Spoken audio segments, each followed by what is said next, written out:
Hello, everyone, and thank you for tuning into this special segment of the 2021 Greater Farmington Film Festival. My name is Jonathan Braue, and I will be your host in what I know will be a fantastic discussion with my guests, Patrick Sammon and Bennett Singer, as we talk about their documentary film called CURED. Quick insights about these two. Patrick Sammon is the co-producer and director of CURED.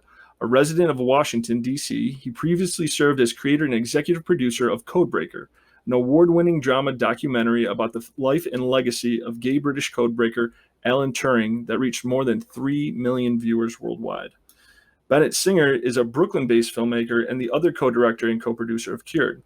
Bennett's previous credits include co-directing Electoral Dysfunction, an award-winning film on voting rights, and Brother Outsider, a documentary portrait of the gay civil rights activist Bayard Rustin, that premiered at Sundance and won more than 20 international prizes, including the GLAAD Media Award. With that, Patrick, Bennett, it's great to be with you both and excited to talk about your film. Good to be with you too. Happy to be here, yes. So real quickly, for those who might be watching that haven't yet seen your film CURED, could you give us just a quick synopsis of, about what the film is all about? Sure. Well, until 1973, every gay person was automatically classified as being mentally ill, no matter how well adjusted or successful or high functioning, or no matter what. If you were gay, therefore you were considered mentally ill, according to the American Psychiatric Association's Manual of Mental Disorders. And so CURED tells the story of the activists who challenged that diagnosis and actually won. It's amazing. I had the privilege of watching the film just a few weeks ago for the first time, and I was kind of floored about what happened prior to that diagnosis changing, and some of the methods that were used to quote unquote cure or kind of reverse that diagnosis of homosexuality. So, setting up the film, can you tell me a little bit about what life was like prior to the events that happened in your film?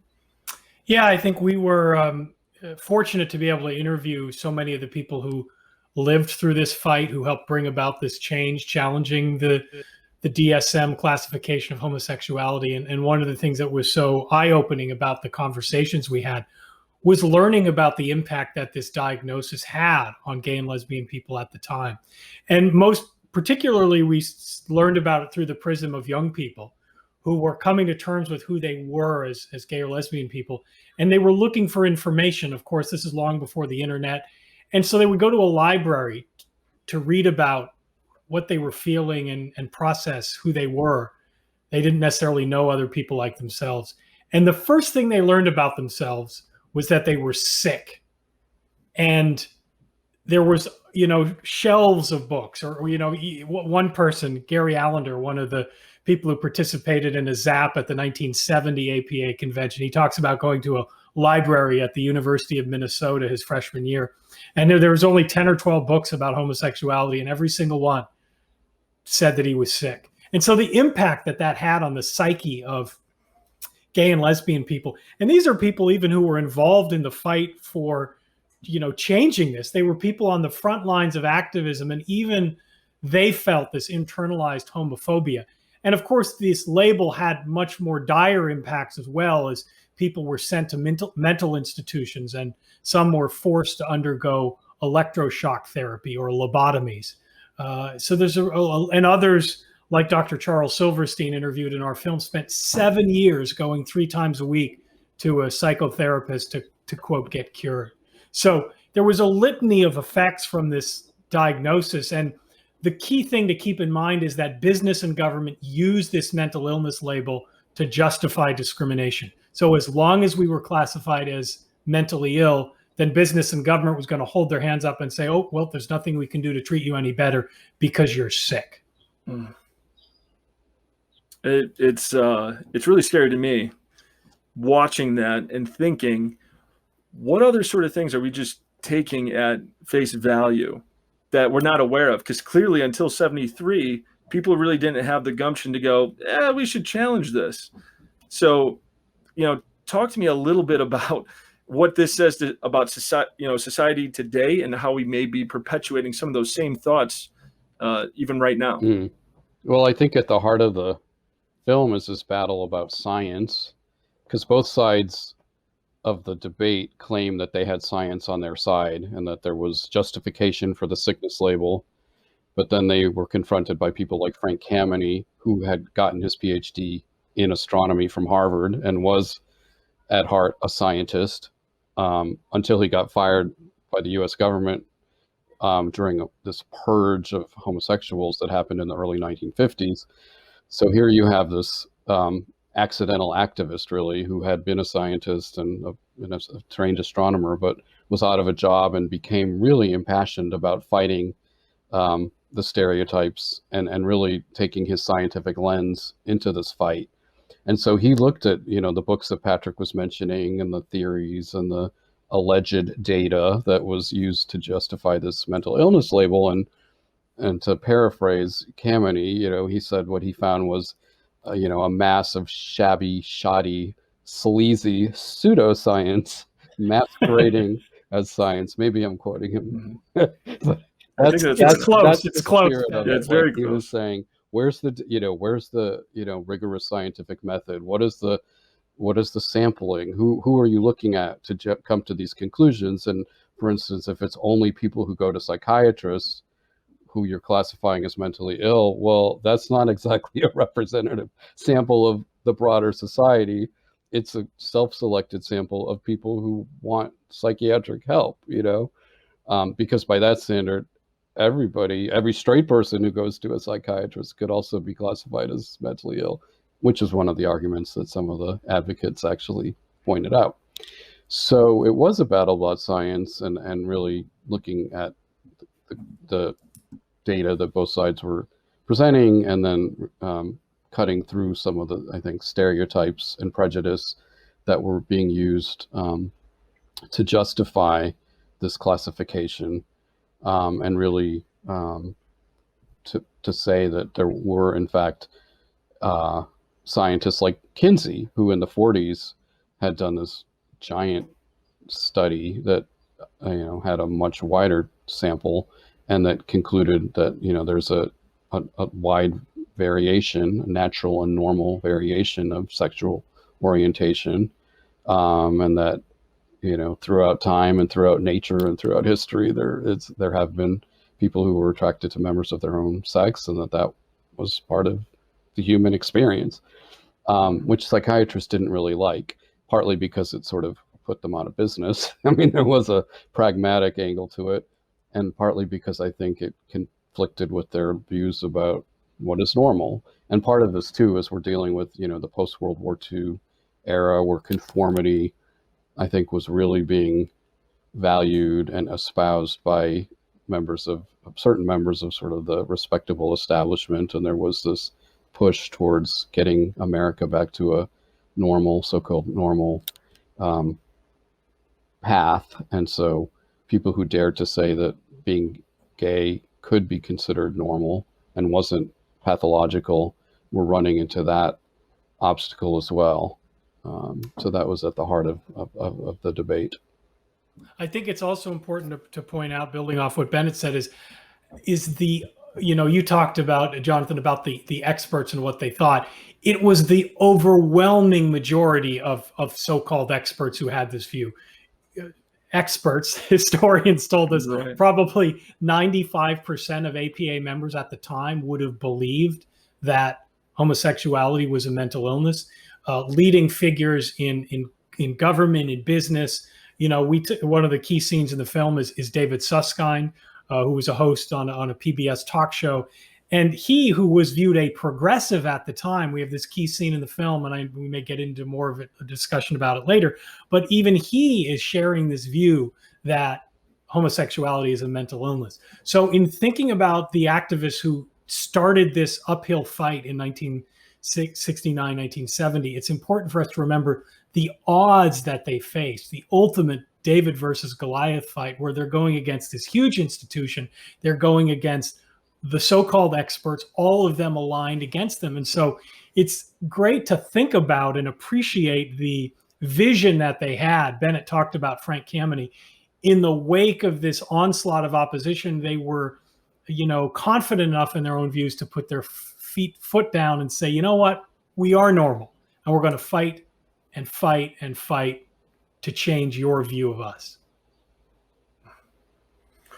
There's so much to say with everything you guys just mentioned, but to riff off of what you just said, Patrick, why is it such a fight?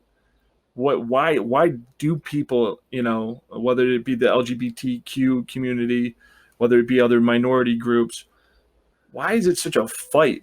And is it unique to the United States of America, or is this a worldwide fight that we're dealing with? Well, I think it is a worldwide, or a broad human phenomenon, maybe, to be fearful of people who are different, or to look for reasons to feel superior to other people, or to want to try to change or impose one's will on other groups. I mean, that's sort of a big theme of human history. And I think in some ways this story is emblematic of that, because these self-proclaimed experts who did have credentials and who were respected and established, and I think even well-intentioned in some cases, like if doctors perceived that gay people were sick, and if they perceived that they could cure them, I think in some sense, I mean, maybe there was some sadistic motives there, but also I think there was some actual goal of helping people and, offering what these doctors perceived was a path towards normalcy and towards getting cured in the interest of having a happier life. But the whole point of, I think, the activist argument was, one of their slogans was, "We are the experts on our lives. And when we say we're happy and we don't want to change and we don't need to change, please, listen to us." And one of the miraculous pieces of the story, I think, is that the psychiatrists actually started listening to the activists. And so the protests evolved from sort of invading and shouting and shutting down conventions and meetings to actually being part of the discussion. And this sense of dialogue opened up pretty early on, where even within the APA annual meetings, gay and lesbian people became part of the panel discussions and part of the conference programming. And there was this actual conversation, which I think is pretty heartening when we're thinking about how polarized things are right now politically, and the sense that people who thought they had all the answers and who had this sort of dogmatic sense of what was right and wrong actually were willing to listen and shifted their views, and then ultimately were willing to embrace the change. So that's part of the activism, I think, in terms of creating the sense of dialogue and being very authentic and persuasive and honest, and saying, we feel like we don't need to change, and there is no cure for something that isn't actually a disease.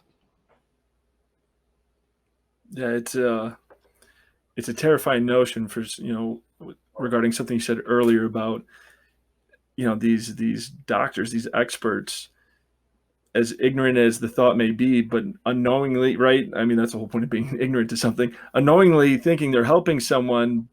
And so masquerading this kind of fear of the unknown, but to put it in a box and say, this is what needs to be done to it. It just, again, I'm probably going to say it too much, during this discussion. It makes me wonder how much of that is still existent today that quite honestly, maybe I'm ignorant to, maybe we all are. I don't know, but it just has me questioning everything on such a deeper level. That the impact that the thematic elements beyond the homosexuality component, fighting what that means in the DSM. Beyond that, the implications of it just much broader. Have me still in a tailspin, as you can see. Well, Jonathan, you bring up a good point. You asked about it earlier, and this is one of the sort of conundrums of our world, right? How do you know when not to listen to experts, right? We've just been through this pandemic where too many people turned away from expert advice, and it was absurd, and just put on your mask, wear a mask, follow these rules. But there are other times, and it's hard to discern, right, what in society that experts are saying, other experts, where we need to put our fist down and say, you know what, you're totally wrong. And it could be that it might be decades before we know where, Right. in what situations experts today are wrong. I think the lesson is, have your antenna up to sort of be mindful of not, I mean, I guess healthy skepticism, but that doesn't mean just because someone's an expert, you automatically ignore the expert. Right. And I think look at the data, like in an example, like do cigarettes cause health problems, which for a while doctors even were, not united on that question. No. But that was an example. Or, is climate change real? Similarly, I think in those examples, there is data. There are, ways to get truthful answers to those questions and to go beyond the skepticism. Or do masks help in preventing the spread of a pandemic? I think those questions can be answered, and the skepticism can be addressed. Yeah. But there's some healthy, it can be healthy to think through the questions and not just automatically assume that just because some authority figure is telling us this is the truth, that you have to be mindlessly conforming to that view. That's right. It's a great parallel that you're drawing there between the two things, and when we're taking experts' advice and when they conflict and what's to be done about that. I thought one of the most powerful moments of the documentary is when it's being recorded, when the activist group intervened in what I believe was an APA summit, right? And they said, "Hey, you're going to listen to us now."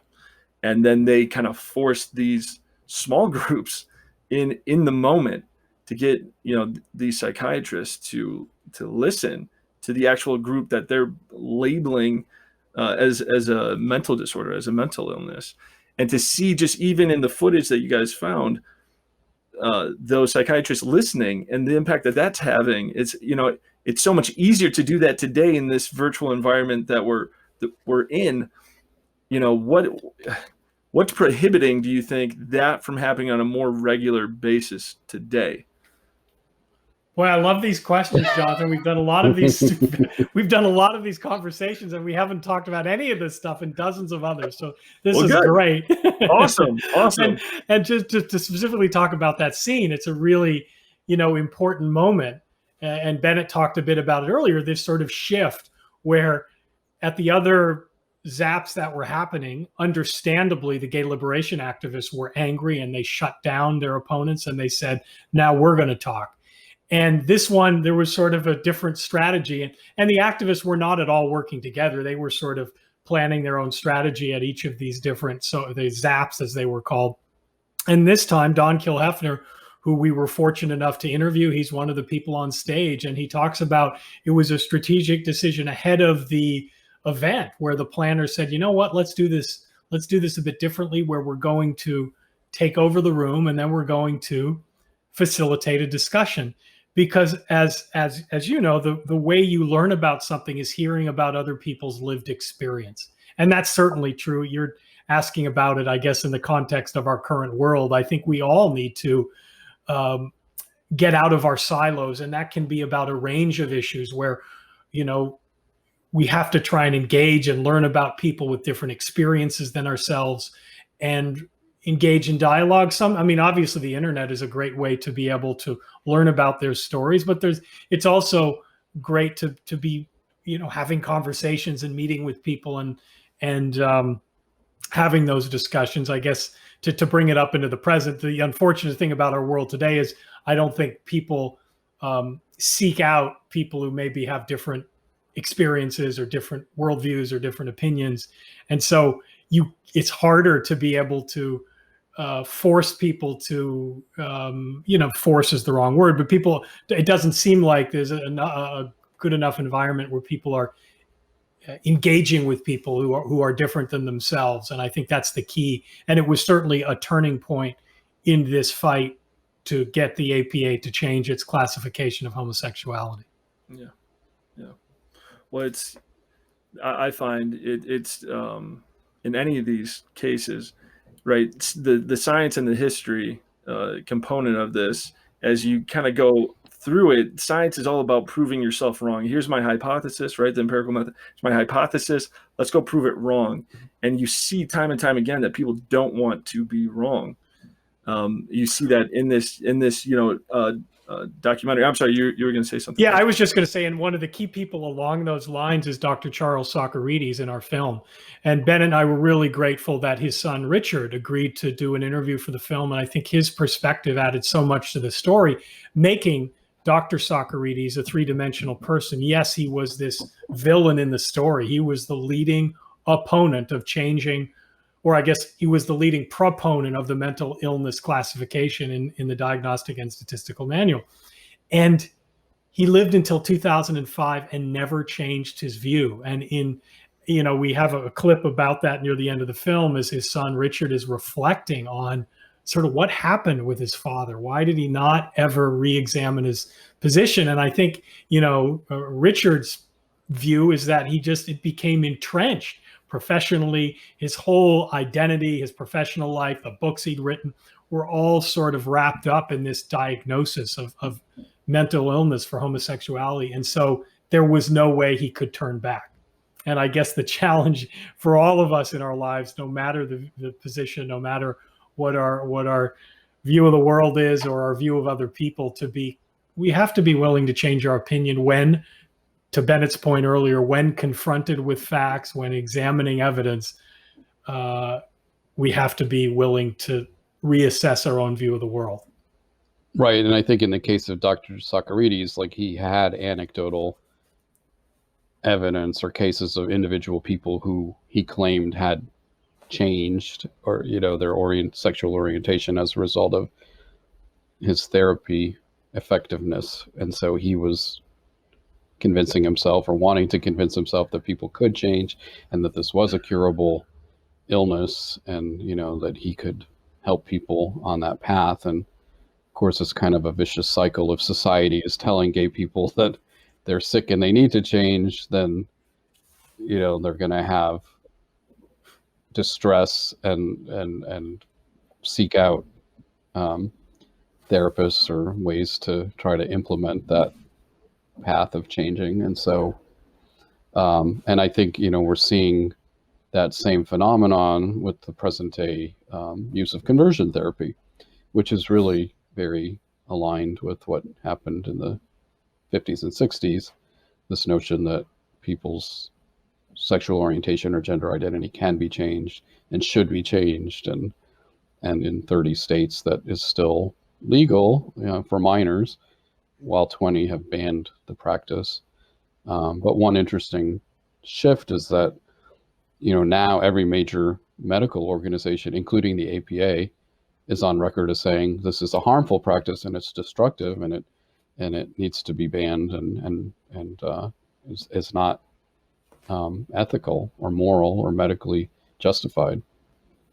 So that is sort of an example of how things have shifted to some degree. For those who aren't aware, though, how we've discussed a little bit about what conversion therapy looked like, and the brutality that really exists around that with the lobotomies and the electroshock therapy. But it might be shocking to some people to hear that the conversion therapy in some form still exists today. Can you explain how that is when so many medical experts are coming against that sort of therapy? Yeah, that's definitely important to point out. It's still legal in more than 30 states for parents to send their minor children to get cured, to have their, they want their kids' sexual orientation or gender identity to be changed. So they, ship them off. Most of the conversion therapy organizations today are religious in nature, and it's sort of talk therapy. But there are great books and movies out there that examine the current conversion therapy landscape. Great organizations like Born Perfect and the Trevor Project that are working to educate people about this ongoing practice and to end it. I know the Williams Institute at UCLA has done research, and I think they've estimated, I think, tens of thousands of young people of this generation will be forced to undergo conversion therapy, and it's a horrible effect. The rates of suicide attempts from people who've gone through conversion therapy are much higher than those who haven't. It causes long-term mental challenges and the brutality that people face, having to get to self-acceptance in an environment where people are telling you you're immoral, you're evil, you're going to hell, you're sick. So this happens today, and as Bennett pointed out, it's wonderful that the establishment today, the experts today, are all completely aligned against this practice. But unfortunately, it's still going on, and I think we have to continue to shine a spotlight on it. There is momentum both around the world. I know the United Kingdom is on the cusp of hopefully banning conversion therapy. There are a lot of stories. I know there's a film coming out later this year just for Netflix. It's called Pray Away. There was a Hollywood version, a Hollywood film a couple of years ago called Boy Erased, which was based on a memoir from Garrett Connolly, who had been through one of these religious-based conversion therapy programs about 15 years ago. So I would encourage people to seek out publications and movies that shine a spotlight on the ongoing practice of conversion therapy. And it all does have its roots in this mental illness classification from psychiatry. And in fact, the first conversion therapy organizations opened for business, if you will, in 1974, as the APA is saying, you know what, homosexuality isn't a mental illness. People like Charles Socarides realized there was going to have to be other organizations that, come in to try and do this. There ended up being Love in Action.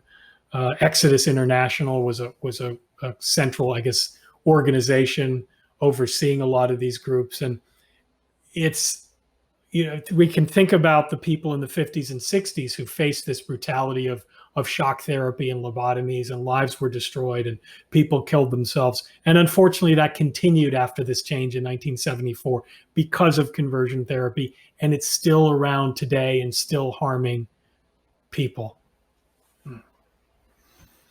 I mean, it's crazy, again, with all of these issues and all these, other civil rights issues that are still not nowhere near over. It's crazy, to see a documentary like yours and know that the fight in some manner still continues today, almost 50 years later. So I want to say, thank you again for your work, but I would be remiss, though, this being a film festival discussion, not to more topically talk about kind of how it was made and how it came about. So to put a nice wrapping bow and gift on this, tell me a little bit about how you guys came into this story and really the creation of it. Sure. Kind of how long did it take? All those good details. Sure. Well, now, Jonathan, we get to the easy questions. You've started with the hard ones. That's how I roll. I always go deep first. So. We can do these answers in our sleep, but I'll start, and then Bennett can sort of talk about the filmmaking process. But this idea was put on my radar in the fall of 2014. A friend of mine here in Washington had written a film treatment about the life of Frank Kameny. And in the treatment, it has a scene of the 1972 APA annual meeting in Dallas with Dr. Anonymous, the man in the mask. I was familiar with this story in general. I had read about in LGBT history books, but my friend's telling in his film treatment of this scene was so dramatic, and it sort of jumped off the pages at me that, this could be an incredible documentary. I had been finishing up distribution efforts with Codebreaker, my film about Alan Turing, and was looking for another idea. And so I thought, this would be an amazing film. I recruited Bennett to join the cause. He and I had met during the Codebreaker distribution efforts. Bennett was a consulting producer on that effort. We were introduced by mutual friends. So I had convinced, talked with Bennett about it and was able to get him to join with me. And as we dove into the story, we were surprised, candidly, that other filmmakers hadn't already done the story. I know NPR had done a story on This American Life in the early 2000s, but there hadn't been a documentary done about it. And so we embarked on it at that point, and we're really delighted to find so many people who were involved in the story still around. Throughout this is the people we came across. We were very mindful from the beginning of this production that time was not on our side. People are at an advanced age. And so early on, we started spending our own money as before we even really started to try and raise any, to just hire a crew and interview people. The first person we spoke with was Ron Gold. We interviewed him in the spring of 2015. I tracked him down, had him on the phone, and he said, Patrick, I'm 86. I'm a recovered heroin addict and I don't feel well. So if you want to interview me, you better do it quickly. And that sort of fierceness in his personality definitely came through when we met him in person, and we were able to spend 5 or 6 hours interviewing him. And within 6 months, unfortunately, he'd passed away. And so we're grateful we interviewed him, but that really lit a fire under us even more so that we had to try and interview as many people as possible. And that really was our focus. This project took 5 years to make, and largely that was a factor on finding the money, which is, we weren't working on this full time for all of that time. We were, juggling other projects, but it was the meeting these storytellers that propelled us along to continue seeking the money and digging into these archives. So much of this, Bennett alluded to what happened in Philadelphia. You know what? Not everything's online. You have to get out of your chair and leave your office and get on a plane or get in your car and actually open boxes and poke around and see what's there. I think we visited a dozen archives in person during the course of the production. So it was, one of the challenges of the film is that there's no main character.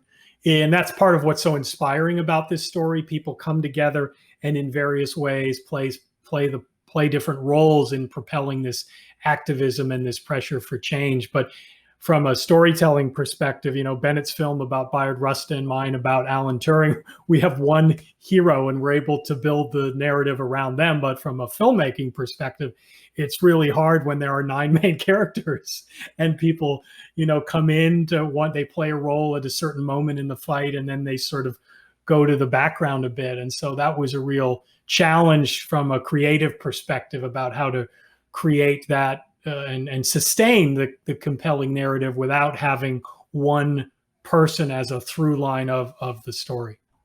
Let me tell you, it is abundantly clear and very much evident the amount of research and time crafting the narrative that went into this film. Because like you said, it's to do a 9-person multi-protagonist sort of thing, but layer it in so that as you're seeing one person and establish them, if you see him just make a side comment along with a new character that you've introduced, you're building that multi-protagonist. I thought you did a tremendous job, because what filmmakers who are watching this will understand, if you're writing that as a narrative, right, like The Dirty Dozen, let's say, you get to control it. But when you're doing a documentary, you have to craft that so well and elegantly, and you guys did a tremendous job. As a fellow storyteller, you did a tremendous job at crafting that. So you do too feel the movement happen as one person decides to take a stand, and then the next person, and then you slowly start to see the movement happen. Hats off to you guys. A tremendous job. Well, thank you for those kind words. And I love the word elegant, describe. You're the first one to describe. That's a very nice compliment. And we would be remiss in not acknowledging our editor, Steve Hefner, who was really at the heart of crafting this story. And he really deserves a lot of credit, in particular because, Ben and I relied so closely on experts to help us shape this story, of a great panel of advisors, historians, psychiatrists, people who are experts on this story and were really key to helping us understand the story. And we interviewed some of them, and our inclination was to include some of those voices. And to Steve's credit, he reminded us that you have the experts, you have the people. The experts are the people who lived through this. That's and right. So let's tell the story through their eyes. So Steve deserves all the credit in the world for convincing us, shall we say, over the course of many months as the cut took shape to follow that path. Well, I'm excited. Congratulations on that. That's phenomenal. And that's very, very exciting. And a nice little, tidbit for the end of the end of this discussion for people to hang on to. That's phenomenal. Well, I want to give you guys the last word before we wrap up here. Reception sounds like it's been pretty amazing. What is kind of that last word that you want to leave audiences that may be watching this with, and the lessons that are coming from your film Cured? We've been really fortunate to have support from the American Psychiatric Association Foundation and AARP and the AIDS Healthcare Foundation to fund an outreach and engagement campaign where we've been have done or will be doing dozens, maybe even hopefully above 100 or more before long, virtual screenings and discussions with LGBT organizations, mental health groups, other social justice organizations, to bring a panel together virtually, show the film, and really engage in a discussion, making some of the present day connections we were talking about earlier in this conversation, and really use this as a tool for educating and really inspiring today's activists. Because even though this is a story about the past, its messages are very relevant to today about how to create social change. If you're looking at social change, you need sort of insiders and outsiders, not always working together. But and certainly in this story, it was people who were protesting at APA meetings, but also then you had other people working behind the scenes to try and maneuver the APA. And often you need those elements both working to advance a cause forward. So we're hoping people can see the relevance of this story today, and certainly through the prism of conversion therapy as well. That's a major piece of our outreach campaign. And also we're hoping to use the film to spark intergenerational dialogue, where we can bring together people of different generations of activists to share their wisdom and experiences, to really use this as motivation to bring about the change that still needs to happen, both in the fight for LGBT equality and other social justice movements. And a couple other things. CURED will broadcast nationally on Independent Lens in October. We're excited. Millions of people will see the film over the course of its 3-year license on PBS. We have a distributor working all around the world to sell the film. I know it's going to be on in Austria coming up soon, and some Scandinavian countries. So we're really thrilled with that part of the momentum. People can find us on cureddocumentary.com, on Facebook and Instagram at Cured Documentary, and then at Cured Doc on Twitter. Well, Patrick, Bennett, I want to thank you both again for taking the time to speak with us over at the Greater Farmington Film Festival. And I know people are going to get a lot out of this. So thank you again for the time, and hope to be talking to you guys again soon. Thank you so much, Jonathan. Take care, guys.